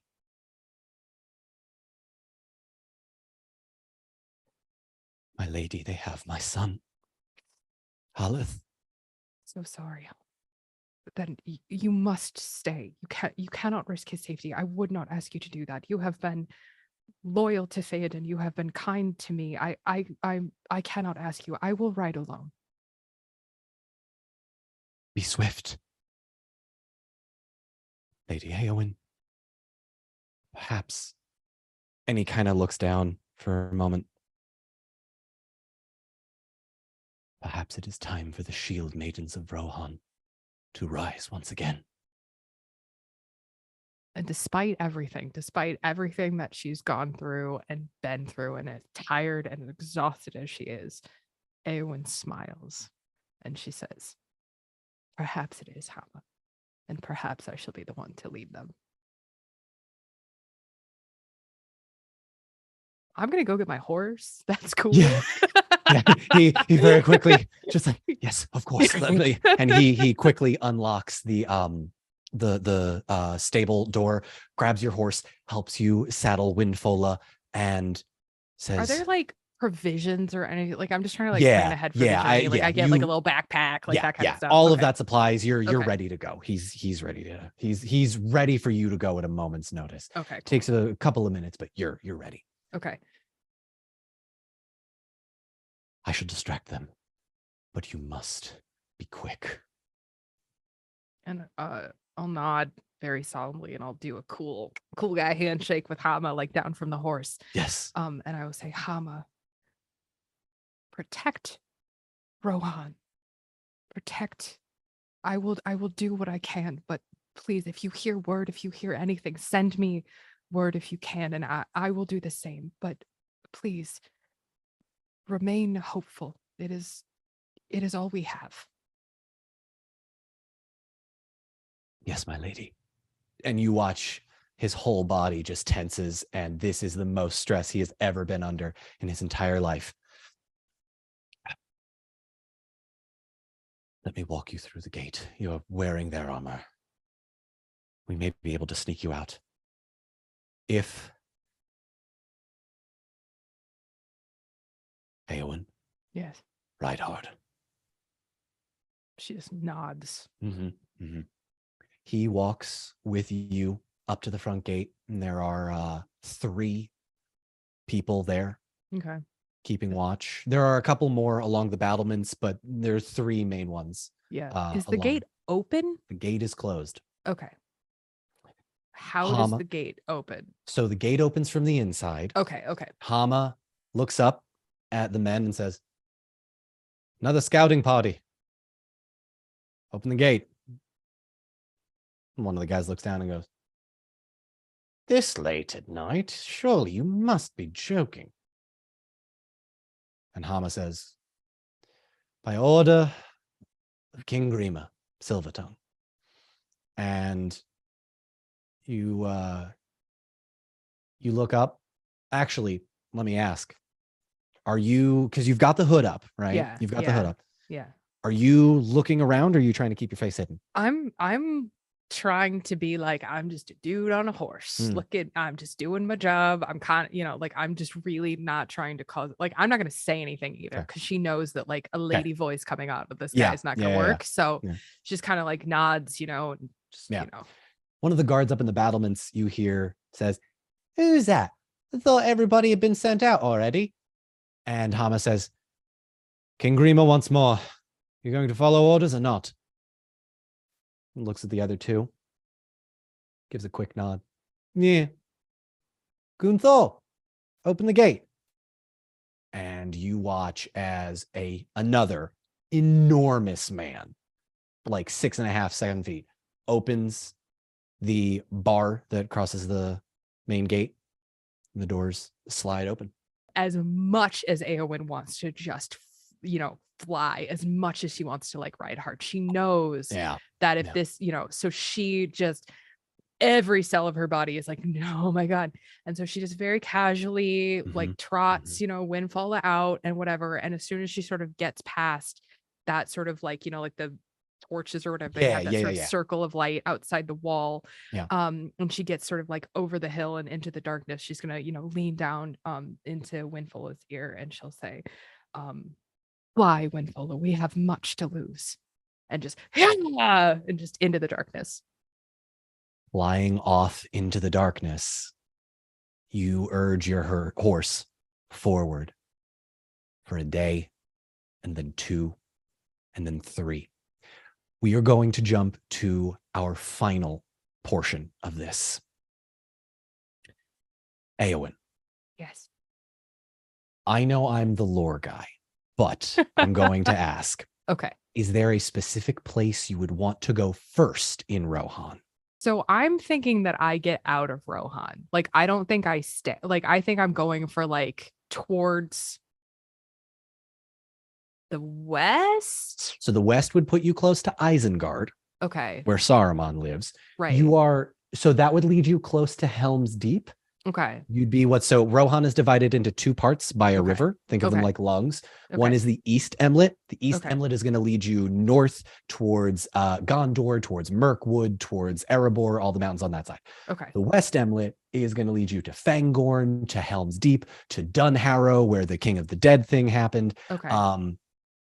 And that's that. And you know that there would be a number of villages in the area. Okay. How long has it been in this universe since the Shield Maidens were gathered? Oh, it's been like many generations. Okay. Is there like a beacon for that? Like, is there like a button? No, I think you would press this button for Shield Maidens of Rohan.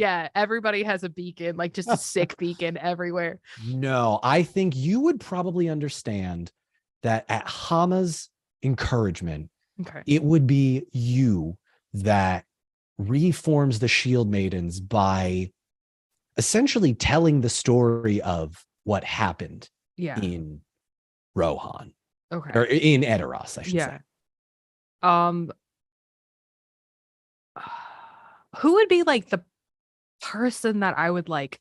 Would it just be like you're just going around to like women, or is there like a you know what I mean? Is there like a I you know think what I'm you asking? Like, is yeah, there no, like a and place they hang? yeah, Like, so there's not really a place they hang. The way you muster Rohirrim is okay, you send out riders to okay, all of the different villages okay, and steads and wherever whoever's at Helm's Deep, but their Rohan is a scattered people, right? It's yeah, hilly terrain with some yeah, flat stuffs, all of that horses, but like most of these people are, everyday farmers and villagers that just so happen to be able to crush people to death with their 6,000 horses through sheer strength of numbers. But right, there's no central place for the okay, Rohirrim and the Shield Maidens don't even exist anymore. okay.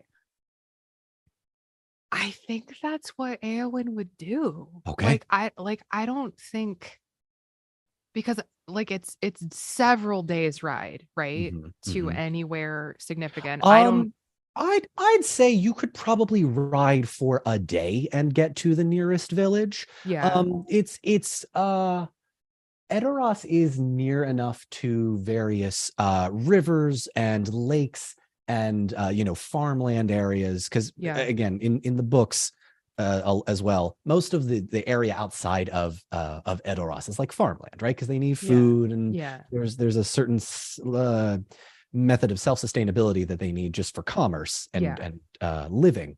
Okay. But yeah, I'd say the nearest village is probably a day's ride away. Okay.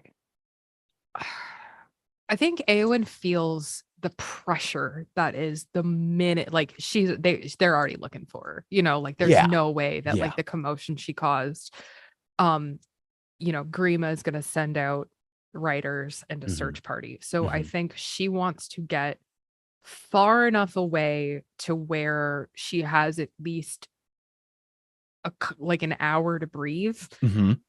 But then I think she's just gonna start knocking on doors, like Okay. just, Okay. Yeah. you Yeah. know. Yeah. Yeah. Yeah.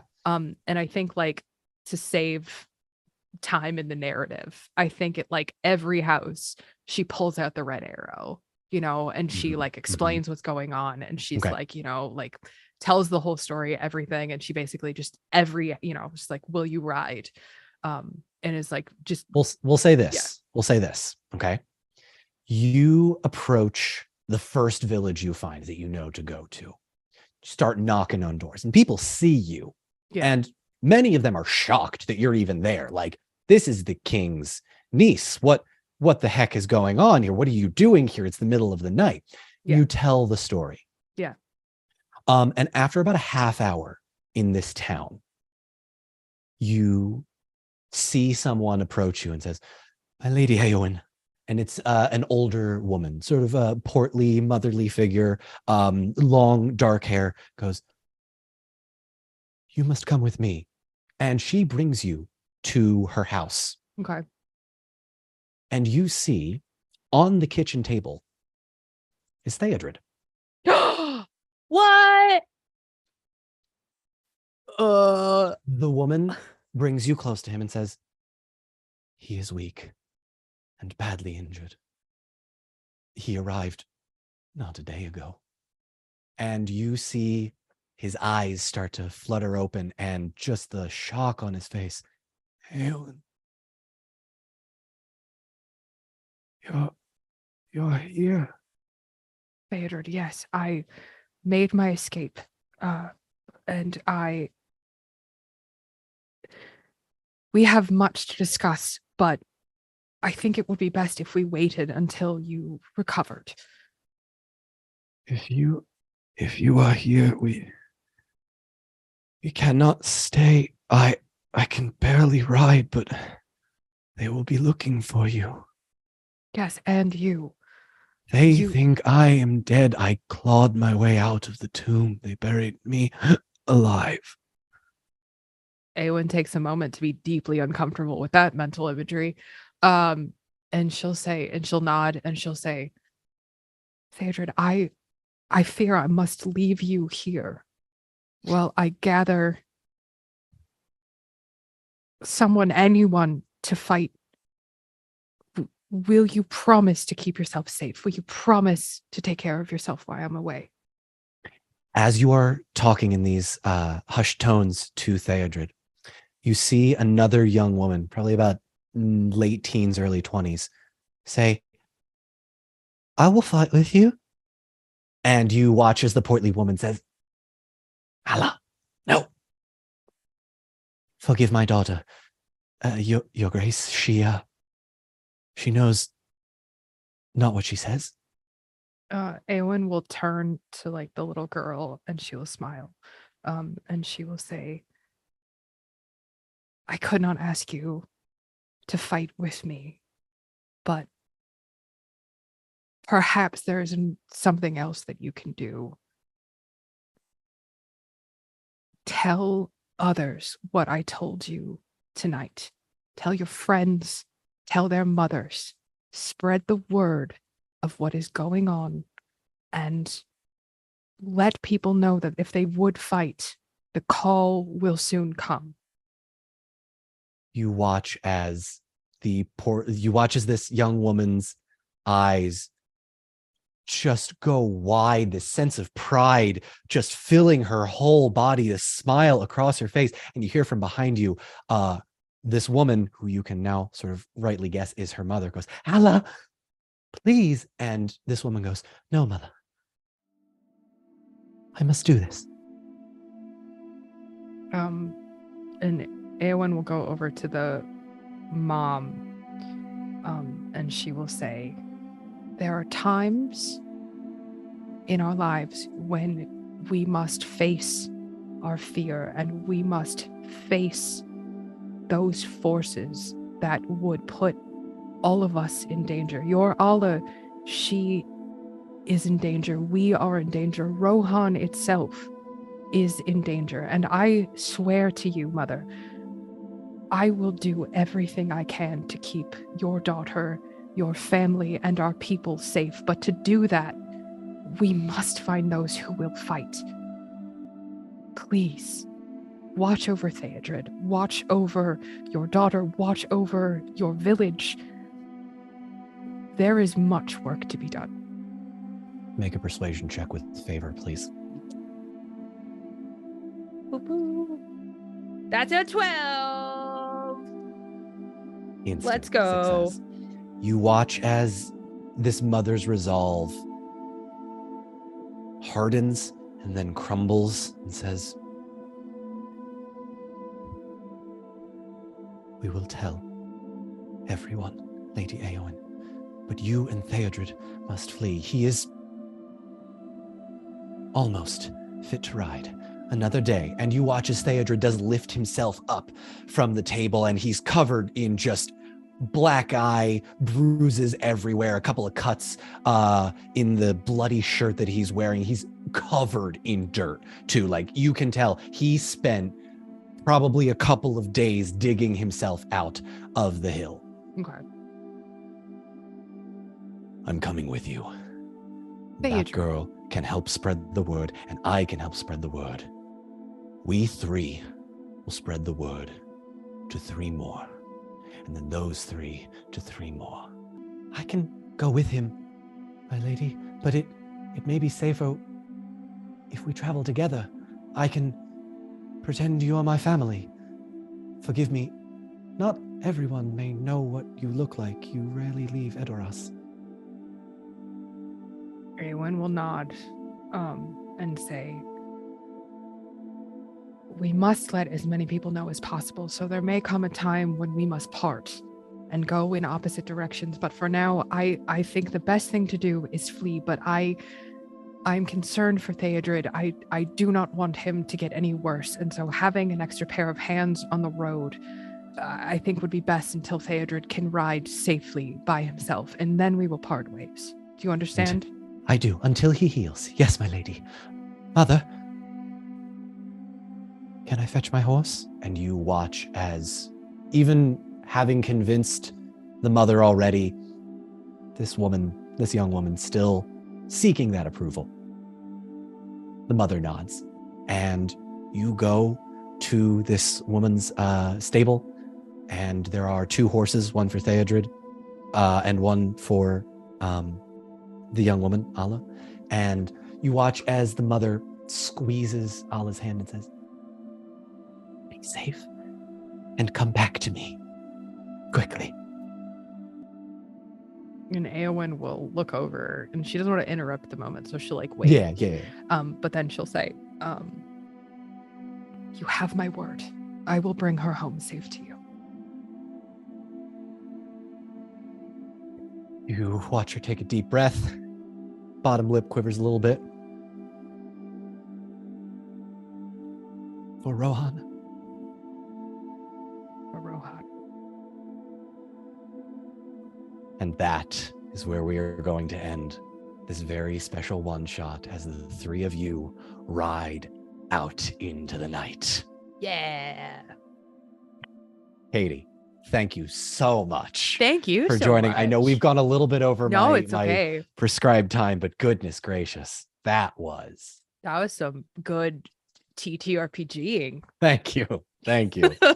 Oh, well played. I love the combat, the Wolverine thing that you did there. That was great. I am nothing but an agent of chaos. Left to my own devices, I will break every game that I play. Amazing. Welcome to the very brief Unpredicted After Party with my very special guest, Katie Osborne, aka Katiosaurus, aka Hello. Eowyn. Yeah. Katie, well done. Thanks. Well done. I was gonna say well done to you. That was amazing. You were a very good DM. Thank you. Yeah, I wrote Rohan first. That was the first in this whole, taking the Eagles to Mordor thing. Rohan, because I was originally gonna have the player characters be Rohanian, and I wrote the you didn't figure it out because they haven't named it yet, but they're going to be calling it the Massacre at Meadowseld. Oh, very cool. Yeah. So what did you think of? Because I know this is your first time playing the One Ring system. What did you think? Love this system. Oh my gosh. And it might have just been that I had really good rolls. But no, great. I really like this system. It's so simple. And I really like that it's just kind of like, okay. And like I was nervous. I always get really nervous when I have to do like math in front of people. But no, it was great. I was like, I would play this like D12 based system all the time. It's great. Yeah, it's really fun. The people that make this Free League publishing are fantastic. So what do you think of playing Eowyn? How did that whole sort of scenario? So much pressure. So much. I was just because I remember being a kid and like seeing the Lord of the Rings movies for the first time, and they like changed my life. Like I was like one of those like little nerds. I went to go see it like 1,000 times in a year. Like I wanted to work for Weta. Like that was like my career. I did like special effects makeup for like a couple of years because like I wanted to go work for Weta. Whoa. And so like Eowyn was always like one of my favorite characters. And I always kind of liked her because I just felt like she was very much just like this person who was like, she didn't really like fit into like the world that she was like supposed to be in, And I just always thought that was like really cool that they like really made her, like kind of a badass, and she gets like her big moment, and everything. But yeah, no, and then you like asked me, and I was like, oh man, I don't know if I'm going to be able to do this character justice, but like I just did a lot of dramatic whispering and hoped for the best. It was great. I will just sort of apologize because of the way the narrative is structured. I kind of had to move you on a few times. It was great. Like, and I think part of it too is like, I'm like, I've never read the books, but I'm a big fan of Lord of the Rings. But like the world is so big, know? And so like there was a couple of times where like I just got like overwhelmed by choice because I was like, literally all of Middle Earth is just here. I could just be like, and now I go here, but I was just like, what do I do? But I also think too, like, I think you did a really amazing job of like the reality of like being in that position, the reality of being like, I am this like niece of the king, but I have very limited sort of power. I have like Grima's like influence is very strong right now. And so like, I got like, not at you, but like I got frustrated because I was like, I can't do anything. Like I can't go kick down a door and like cause a fuss because like that's not gonna do anything. And so I really appreciated like the sort of agency you gave to like Eowyn's powerlessness. I thought that was really cool. Thank you. Yeah, one of the things that's always been really interesting, and I'm tweaking it a little bit because one of my elf players has a little bit of magical power. There's no magic in Middle Earth that the humans can control. So when you're playing that kind of a role, it's role play or combat. And unfortunately, I kind of had to almost sideline the powerfulness that Eowyn gets for this sort of newer and unfortunately at the beginning meeker version. So yeah. And also I was like, I don't know. I also like, I always like worry that I'm gonna like take up too much like role playing time, oh you know. God, So I was like, no. I'm gonna just give like 2-word answers and like ease into this. So I was like, thanks for your patience. While I kind of was like, okay, like it's cool, we can like play. Absolutely. Oh, absolutely. This is, I will say, I really only have like a couple of orc encounters and then some boss fights. Because like they fought Galadriel, they fought Elrond, they ran into a huge army, and that was like one whole episode for just like a siege attack. And then they've only met a couple of orc bands, but there's a reason for it. So get ready. It's good. Because very excited. Yeah. Yup. I don't Amazing. know. It was just that was a very good game. Thank you. Yeah, thank you for being here. And I think the way I'm going to do this is I'm going to make you and have this episode appear the week after my players realize that it's not actually Eowyn. So like I'm gonna cut probably as soon as they figure out it's like I'm not actually Eowyn, I'm the decoy, because Green is gonna replace you. It's like I'm the decoy. I'm gonna cut that episode there, and then the week after I'll post this episode with you and be like, oh my God, what the fuck? Yeah. Now I feel bad though, because I hope that it's not Alla. I don't want to put her in danger. I don't want to stick her with No. Alla is with you. She is the first of many shield. No, Alla is the first of many shield maidens. Yeah. Good. Okay, cool. All right. Well, I won't keep you too much longer. I love chatting after games just about especially with new players, because like the One Ring is so not necessarily different than other TTRPGs, but like there's a simplicity to it. Yeah, I mean there really isn't, and I like how like we rolled a lot. Like I would say this is probably like one of the most like I did the most rolling that I've done in a minute, but it was like it always felt very like yep, and then we can just keep going. So I'm just really slow at adding, and so I'm just like 1, 2, 3. It's fine. I still do the numbers counting on my hands. So I know. I was just you're like, in good I'm company. really bad at adding 6s and 7s. I don't know why, but I always like panic. I'm like, oh, I don't know how much that is. That's dyscalculia, baby. Woo! Woo! Fun. But yeah. So thanks for having me, because this was honestly kind of a highlight of my year so far. So. Oh, that's very kind of you. Well, I hope when we get you back in the main game and you, I think we've discussed this before. I usually plan to have characters stay for 3 episodes, one for, introductions, one for combat, and one for like falling action conclusion of that arc. And then, so do you know Kavatica, Charlotte, I do, or Lambert? Yeah. Charlotte, I don't know if you follow each other, but Charlotte has been posting clips from Unpredicted Party. Yes. She's been here for 7 episodes. And they're about to host Grima's wedding. I literally, as I am talking to you now, we are 3.5 hours away from me doing that part of the TTRPG. So going from this to that is gonna be so good. It's so good. I should have stabbed him. I should have just stabbed him right. You know what? Here's what I will tell you, and I'll let you peer behind the curtains there. You were not going to get to Grima. I kind of figured that. You like were I not kind getting of felt to like, what a jerk. Ugh. Yeah.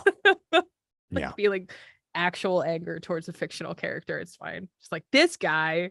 Yeah, you played his interactions with him phenomenally. I hate him so much. I know. No, you did so well. Okay, cool. So I'm gonna let you go. Katie, thank you so much for joining us. For those on Patreon, tell people where they can find you. You can find me. I'm on the internet everywhere at Katiosaurus. So if there's a Katiosaurus, it's me. You can find me on TikTok, or I'm making the transition over to YouTube. So I'd love it if you followed me over there. I also have a podcast. It's called Katie and Eric's Infinite Quest. We talk about life with ADHD and depression and navigating life as neurodivergent adults. We also play TTRPGs.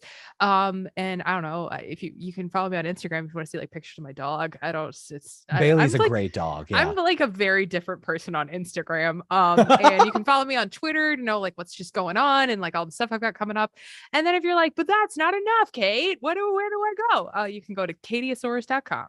All right, Katiosaurus, folks, thank you so much for joining me, Katie. This has been lovely. See you in the main campaign. Yeah, let's go.